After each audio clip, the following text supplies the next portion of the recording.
انکار ختم نبوت. امیرالمومنین وقتی حضرت صدیقه طاهره اون خطبه کذایی را القا کرد و برگشت، اونجا وقتی میخواد او را صدا کنه چه فرمود؟ یا بقیت النبوة، ای بازمانده نبوت. نگفته ای یادگار پیامبر، خب هر فرزند یادگار پدره. نه، یا بقیت النبوة یعنی فاطمه جان نبوت تمام انبیا تمام شد ولی نبوت تمام نشده ها.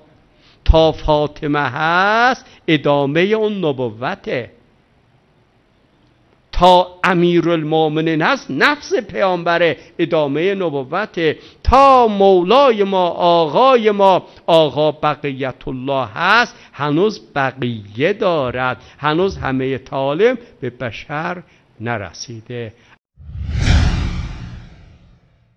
بینندگان گرامی، چنان که مشاهده نمودید این جماعت به ختم نبوت ایمان ندارند و امامت را در تداوم و تکامل نبوت می‌دانند.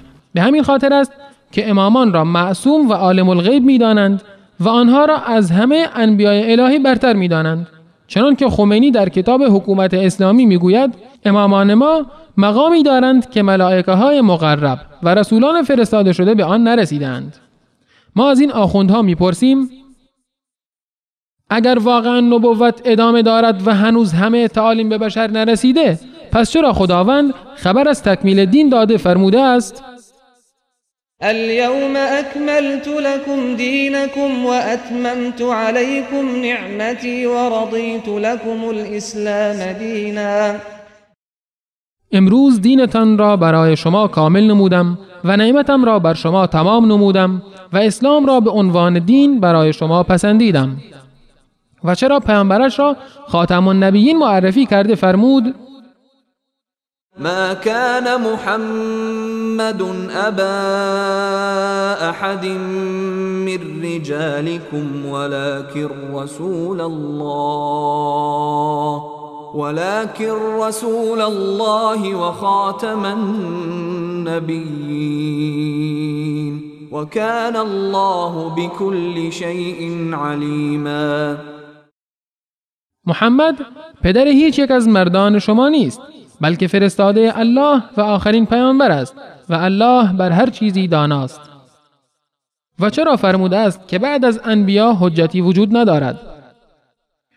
رسلا مبشرین و منذرین لئلا یکون للناس علی الله حجة بعد الرسل وكان الله عزیزا حکیما.